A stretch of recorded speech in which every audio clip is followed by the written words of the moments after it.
পর্ব ১৪ হনুমানের প্রত্যাবর্তন। হনুমান সীতার খোঁজে যাওয়ার পর বানরেরা সাগর তীরে অধীর আগ্রহে অপেক্ষা করছিল। হঠাৎ মাঝ সমুদ্র থেকে মেঘের গর্জনের মতো হনুমানের হুঙ্কার শোনা গেল। অপেক্ষারত জাম্ববান, অঙ্গদ প্রমুখ বুঝে গেলেন যে হনুমান সফল হয়ে লঙ্কা থেকে ফিরে আসছেন। হনুমানকে দেখার জন্য বানরদের আর তর সইছিল না। তাঁর গর্জন শুনে বানরেরা হুটোপাটি করতে লাগল।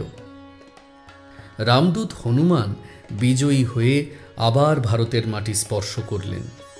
বানরেরা তাঁকে ঘিরে আনন্দে নৃত্য করতে লাগল। কেউ তাঁর বসার জন্য গাছের ডাল ভেঙে এনে দিল, কেউ আনল প্রচুর ফলমূল।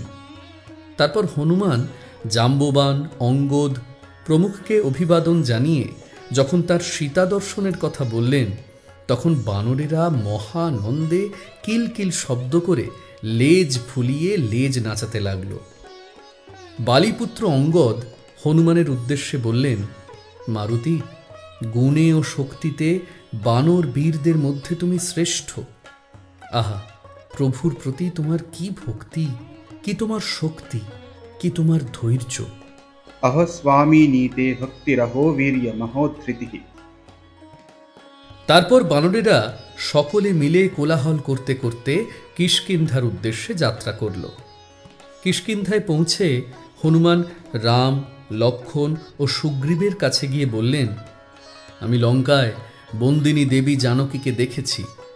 তিনি অক্ষত দেহে সর্বদা রাম চিন্তায় মগ্ন হয়ে আছেন। বলেই হনুমান রামের হাতে জানকীর দেওয়া চূড়ামণিটি দিলেন।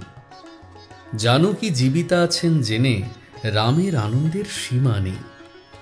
তিনি আবেগঘন কণ্ঠে হনুমানকে বললেন, হনুমান, এমন দুষ্কর কাজ তুমি ছাড়া আর কারো পক্ষে করা সম্ভব নয়।